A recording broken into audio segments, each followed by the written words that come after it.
I told Jason I was going to do something different, and so I'm going to try something simple. Does anyone have pain? Anybody have pain in your life? I can relate to that right now because today was my first day back at work, and I had to go through a STEPS program for physical therapy. I had to climb a ladder and climb some stairs, so my legs are very sore today. But we have pain. Yeah, and I'm saying that because we all have pain, we all have aches and pains, but everyone has different amounts of pain. Would you agree with that? Not everyone is going to have the same amount of pain. Even if you have the same injury, you're not going to have the same amount of pain. You have sorrow. Yeah, everyone is sorrowful at times. Have you ever? I've been reading a book on grieving, and it's very enlightening.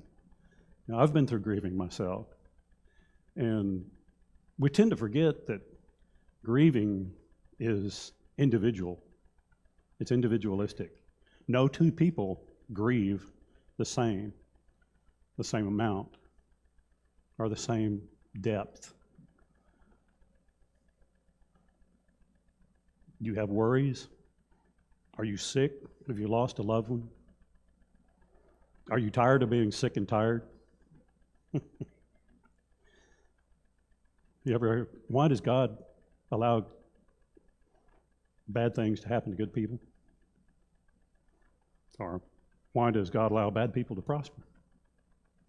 You ever ask those questions? Or you've heard those questions?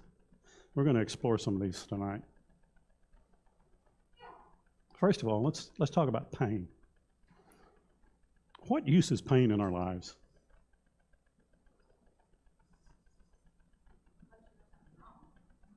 You what? It lets you know something's wrong. Okay. I'll have an example I like to tell. When I was about 5 years old, we were living in a town close to Amarillo, a little town up there, and there was a restaurant there. It's called the Ranch House Cafe. And I would get cold because it was air conditioned. It's in far northwest Texas, so it's summertime. So I'd go outside to warm up because I was skinny. I'd have to run around to just get warmed back up. But it had a brick planter box that was planted around the side of the building, and there was this pretty neon sign up there. I reached out there and touched that sign. You know what? I learned you don't touch them things. It hurt. I didn't like that. But that pain taught me something. It taught me not to touch those signs, not to touch that thing, because it's going to hurt. It's the same with a hot stove. You ever have a child go by a hot stove, and they go, you tell them, don't touch that, that's hot. And we had a nephew, he'd walk by the stove, he'd go, hot, hot, hot, hot, hot. He did walk across the countertop onto the burner on the stove, the electric burner, that had been turned off, but it left a nice little coil ring on the bottom of his foot. So, pain tells us there's something wrong. And it's our body's reaction to that pain that helps us to learn. We often learn more from pain than we do from any other way. We learn life's lessons that way. Unfortunately, that's true. It tends to be true. We tend to learn more from pain. We learn better lessons from pain than we do from any other source. Would you agree with that? Yeah.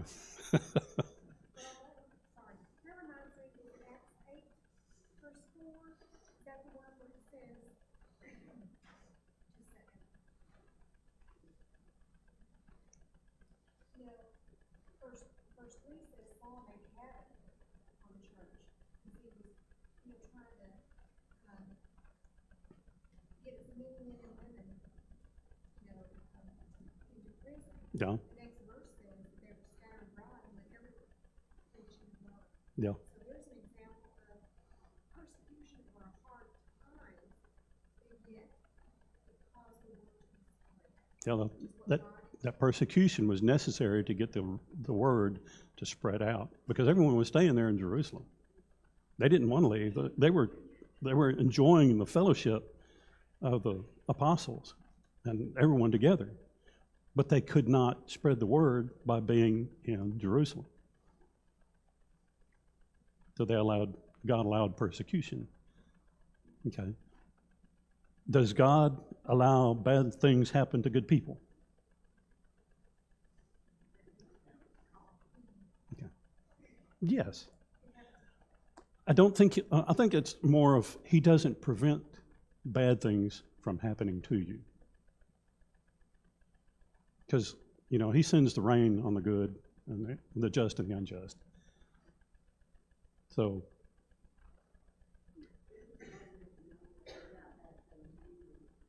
right. And we have to remember that God is not a respecter of persons. We like to think that, our prayers are answered when good things happen, which is good.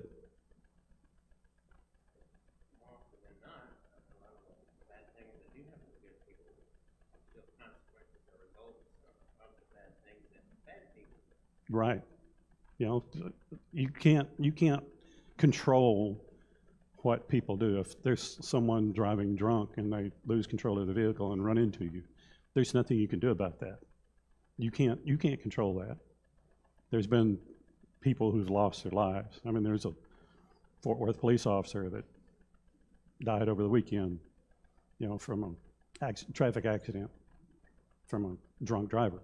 So, was he a bad person? No, it doesn't matter whether he was a bad person or a good person. There was a drunk driver that made a bad decision and he ran over someone. But God's not a respecter of persons. We have to remember that God's not a respecter of persons. Does he bless us? Yes, he blesses us. We are blessed. We are truly blessed in this country.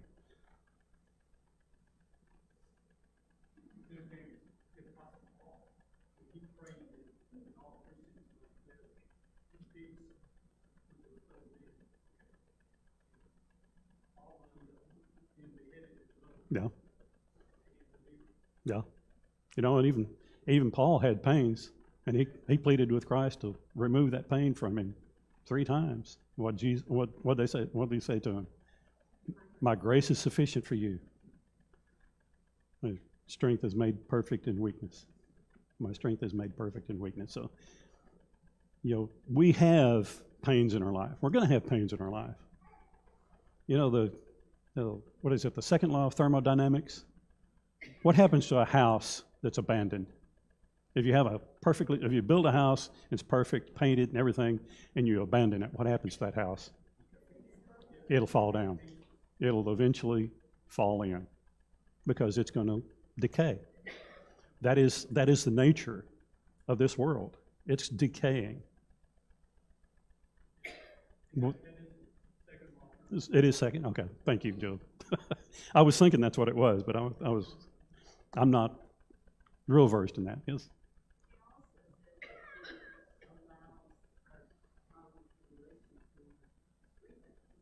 Mm-hmm.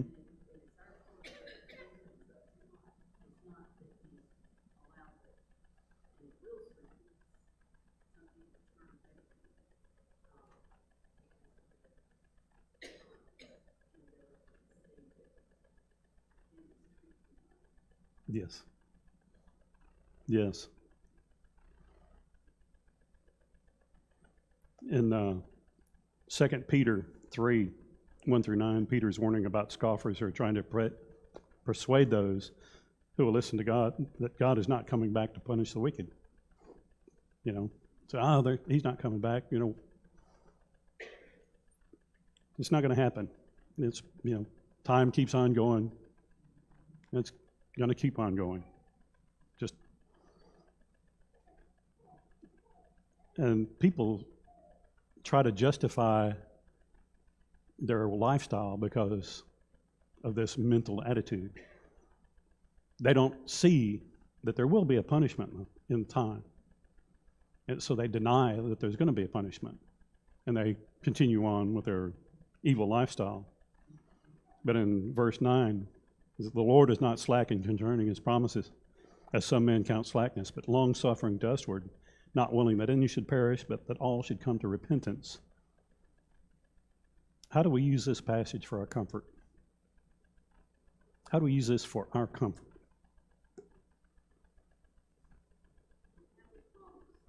We got a promise.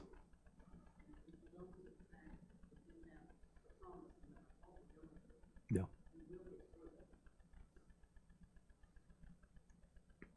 You know, our happiness is not based on the abundance of our possessions. That's the world looks at it and said, how does the world look at success? Money, power, possessions. You know, you hit the pinnacle. You know, there's Elon Musk. He's the greatest. You know, he's billionaire. You know, Steve Jobs, billionaire. You know, no, they're not happy. In Matthew 6:19 through 21, it says, "Lay not up to yourselves treasures on earth, where moth and rust doth corrupt, and where thieves break in and steal, but lay up for yourselves treasures in heaven, where neither moth nor rust corrupt, and where thieves do not break in nor steal. For where your treasure is, there your heart will be also." So are we trying to lay up for ourselves treasures in heaven? Or are we trying to collect our treasures here on earth? There's a tendency to gather stuff. You know, we are all gatherers, you know, to one extent or another. But I don't put my trust in what I have here. You know, it's all going to go away. You're not going to take it with you. Like there's a saying, I've never seen a hearse with a U-Haul behind it, you know. They're not going to take it with them. And try as they might, I've heard of stories of people being buried in their car, you know, their expensive sports car. Why? Yeah. It's just not something that's going to be, they're by themselves, you know.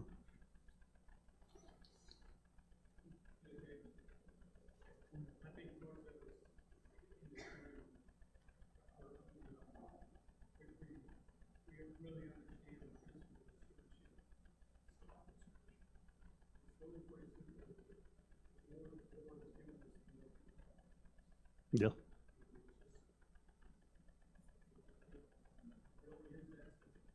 We were put on the earth for a reason. And we're here for a reason.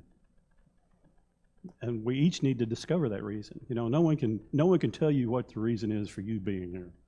I can't tell you what your reason is for being here. Everyone has to find that out themselves.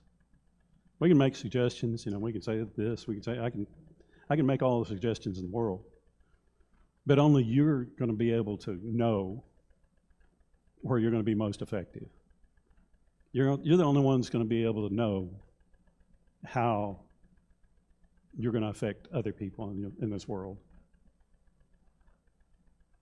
Because we're here to spread the gospel.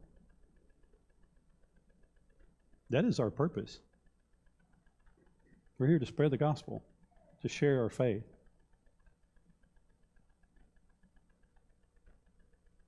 Now, how we go about doing that is there again, there's myriads of ways. You know, sharing a kind word with someone, sharing your faith, being a friend to someone, and letting them know, you know, just by your actions, because if you're living a Christian lifestyle, your life is different than the world. And they're going to see that. I've been working at the company for 34 years now, and I have people that know what I stand for, even though I haven't been out, beating the Bible. They know that they can come to me if they have a question. They have a spiritual question. They have problems. They know they can come to me. They respect me for my opinion. I don't say that, in a puffed up manner, because there's so much more that I could be doing. There's so much more that can be done that I'm not doing.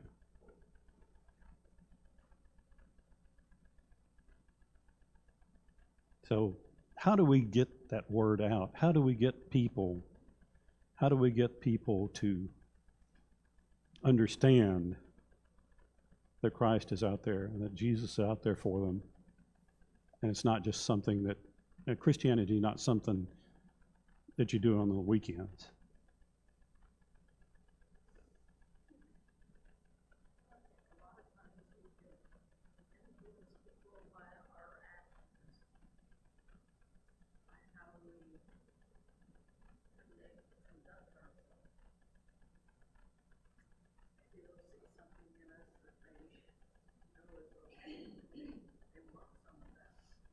Yeah. I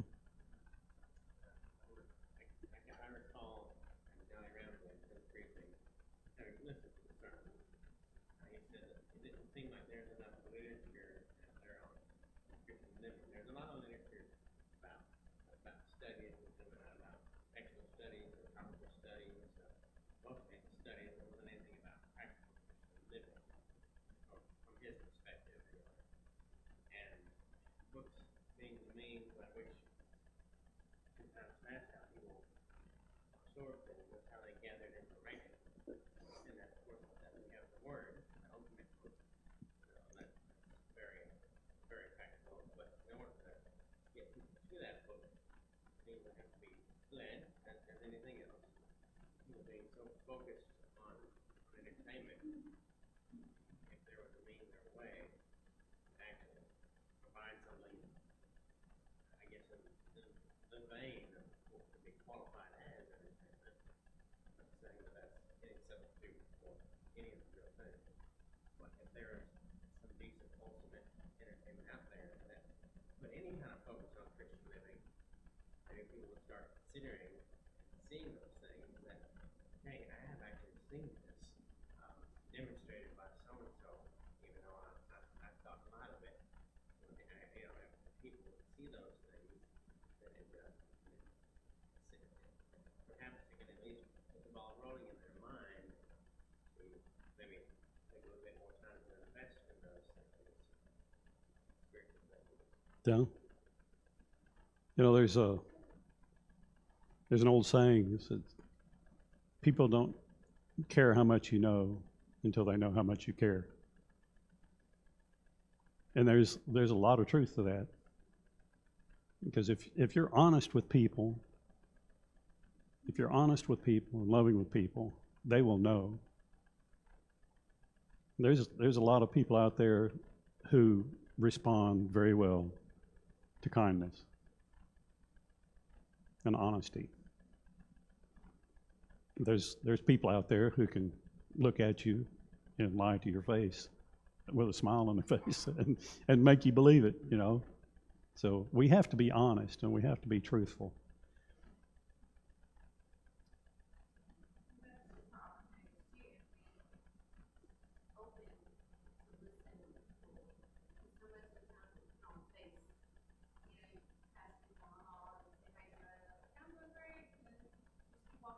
Yeah.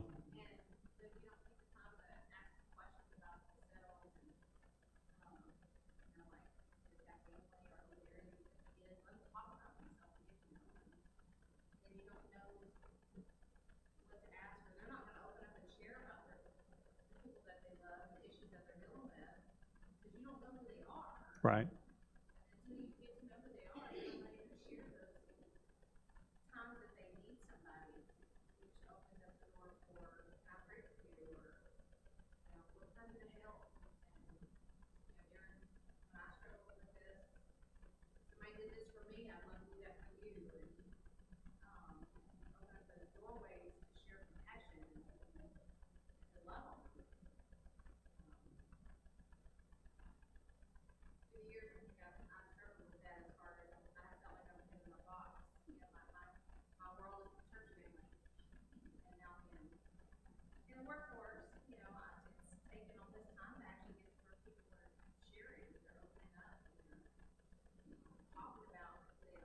Yeah.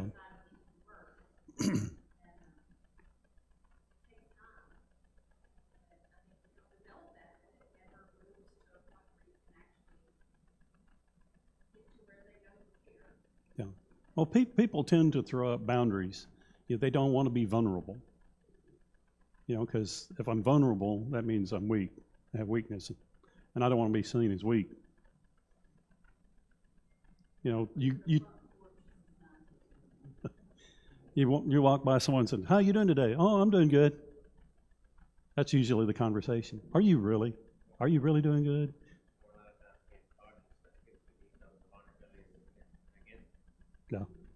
No. It's if you're vulnerable, you're open to being hurt. A lot of people have been hurt, and they don't want to be hurt. They don't like being hurt.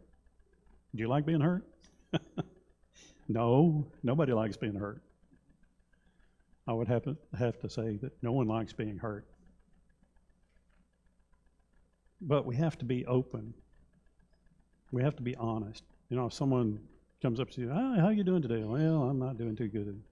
They're probably not even asking for an honest answer. They're probably just making conversation, polite conversation.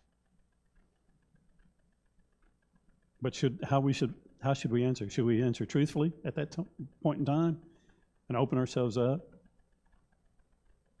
and show our vulnerability? Yeah. Yeah.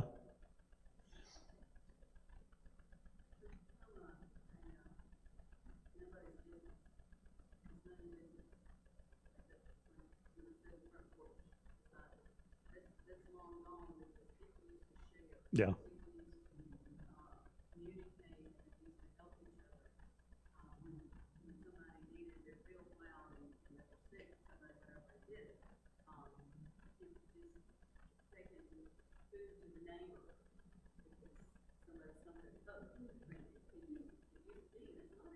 Yeah, the neighborhood community.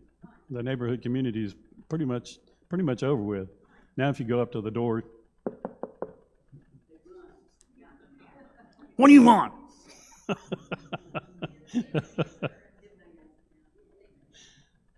They're scared. What's this stranger doing on my porch?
Yeah. Yeah, if we can, there's there's ways where we're wanting to reach out in the community, and that was one of the reasons we're wanting to start this grieving class. And you know, the more I study it, the less I feel qualified to be teaching it, or leading it. I'm not teaching it; I'm leading it. I guess I'm going to be like herding the chickens in the same direction, But I would appreciate support. I think anyone who comes will get something out of it. And I would hope that if anyone comes, they will share and allow other people to get support from it. Because it is something that's very necessary.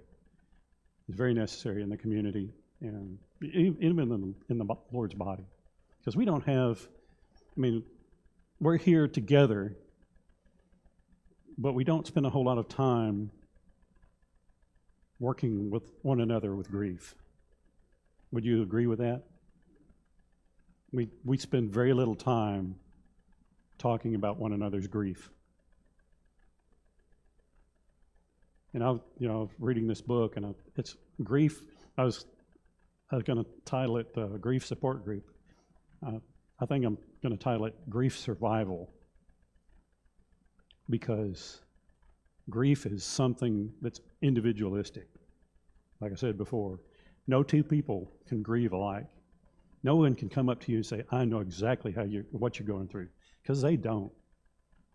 They can be going through the same thing and not know what you're going through. And by the same token, if someone comes up to you, you're grieving, and they say something that you might think is trite, they're just trying to make you feel better because they don't really understand what you may be going through or how you're handling your grief. So this is something that we need to work through, and we need to understand. Because if we can get a handle on understanding how people grieve and how people work through grief, I think we'll just make this a stronger congregation and a stronger community. Because it's not just the congregation. There's people out there in the community who've lost loved ones, who've lost pets, who've lost, whatever. And they're all different. And everyone grieves differently. So if you would, at least keep praying for this effort that we're going to be putting forth. Like I said, I've been studying some materials and understanding a lot more about grief. And like I said, I've been through grief before. I've had my share of grief. No one can understand the grief that I've gone through. And I understand that. And I've come to understand that I don't understand the grief that you may be going through or what you've gone through. So, this is a time for understanding and learning. In 1 Thessalonians 3:3-4, Paul is encouraging Christians in Thessalonica to remain strong in the faith during tribulations that they are enduring. So why are good people suffering? Why do good people suffer?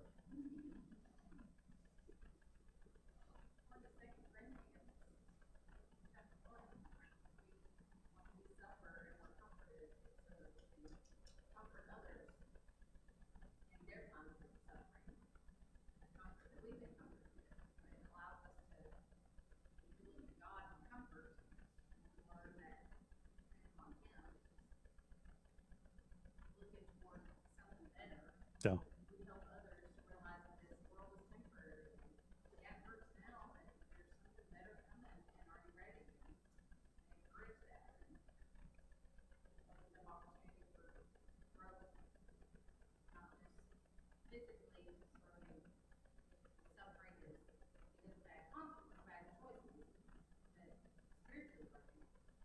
Yeah.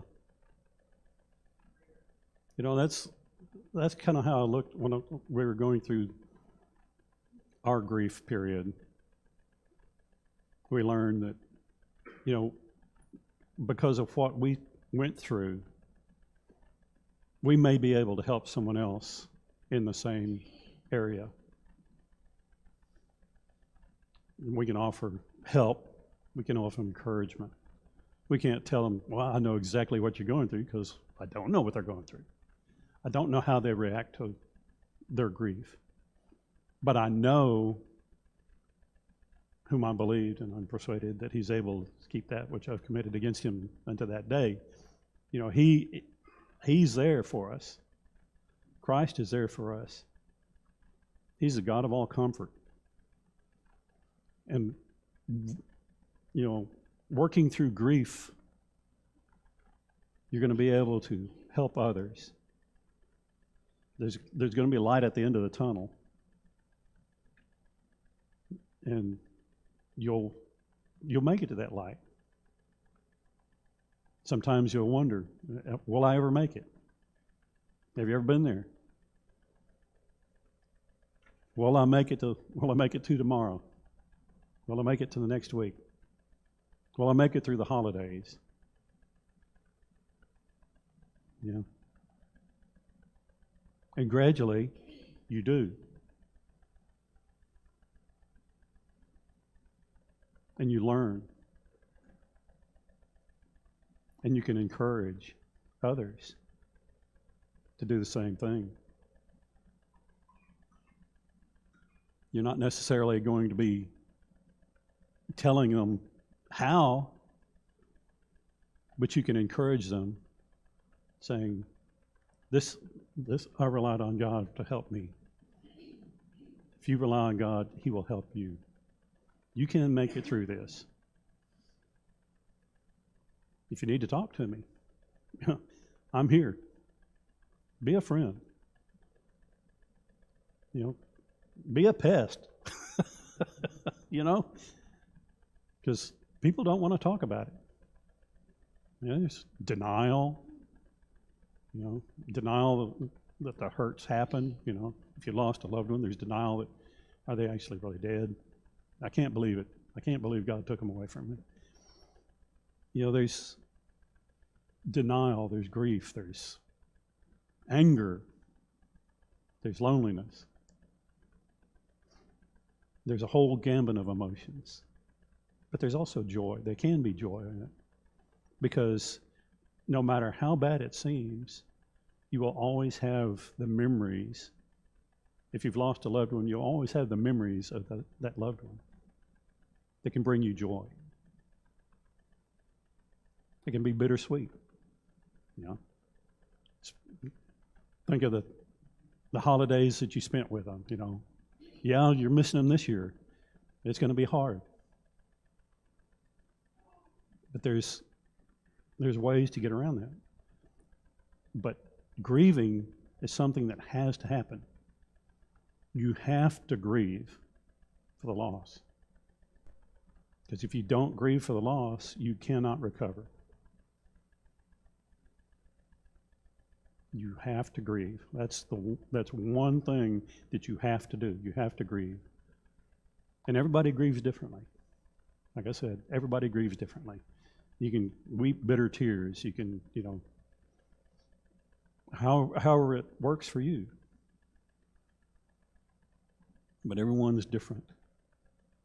And we need to be there for one another. We need to understand that everyone's different and that we all can work together to encourage one another, to help through tough times. Because we are a family. I've said it before and I'll say it again. You know, I'm closer to my family here than my physical family. You are my family.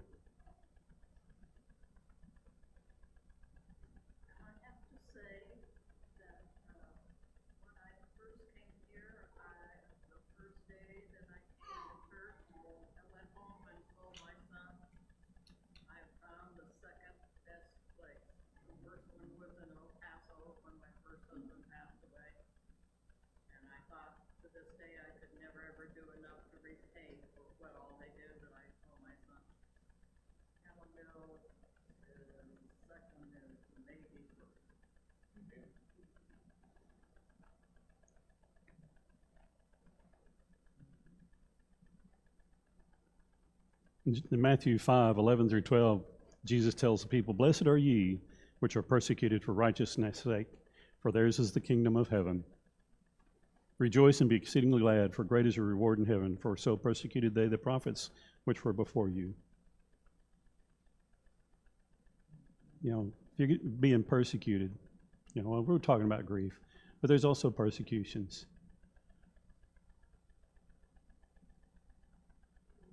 In Romans 8, it says that we don't have to pray, but the Spirit helps us with our weaknesses and proceeds for us with groanings too deep for us. Yes. And if we could just tell someone to pray, if they're having a problem, it would help them. Yes. Prayer is effective. It can be effective. Prayer is very effective. It's very, very important. Yeah, we have a lot of prayers. There's been a lot of prayers. There's been a lot of prayers for me. There's been a lot of prayers for everyone in this congregation. Yeah, we are a praying family, and we see the results of it. I mean, we know that prayers work, and God blesses us. So why does God allow bad people to prosper?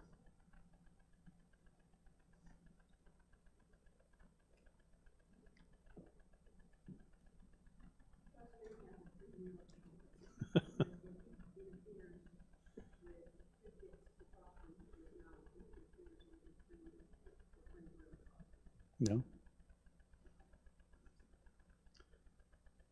Does it allow us the ability to grow in our spirituality? Matthew 5:43 through 48. I have it written down, but I didn't print it out. Matthew 5.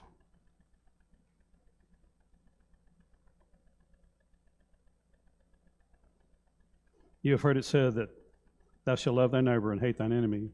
But I say unto you, love your enemies, bless them that curse you, and do good to them that hate you. Pray for them which despitefully use you and persecute you, that you may be children of your Father which is in heaven. For he maketh the sun to rise on the evil and the good, and sendeth rain on the just and the unjust.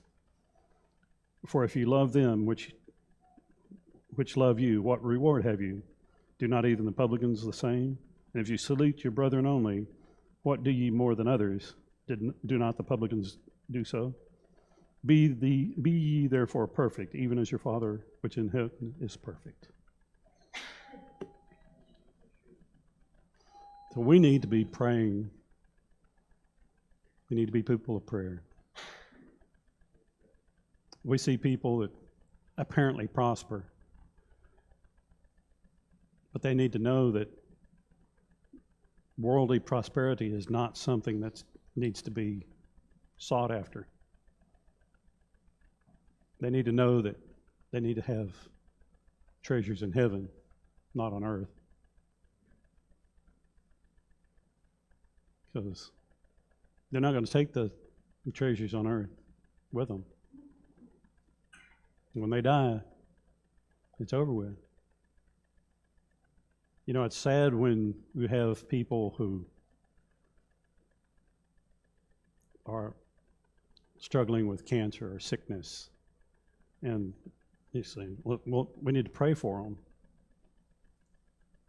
But if they're not Christians, that sickness is the least of their worries. We need to pray for their spirituality, their soul. It doesn't matter if they're sick or not. It does matter if they're saved or not.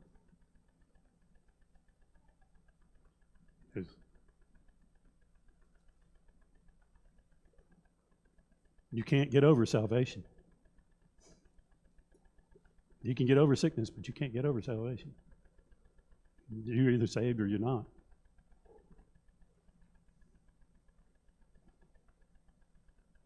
Any other thoughts or questions or comments?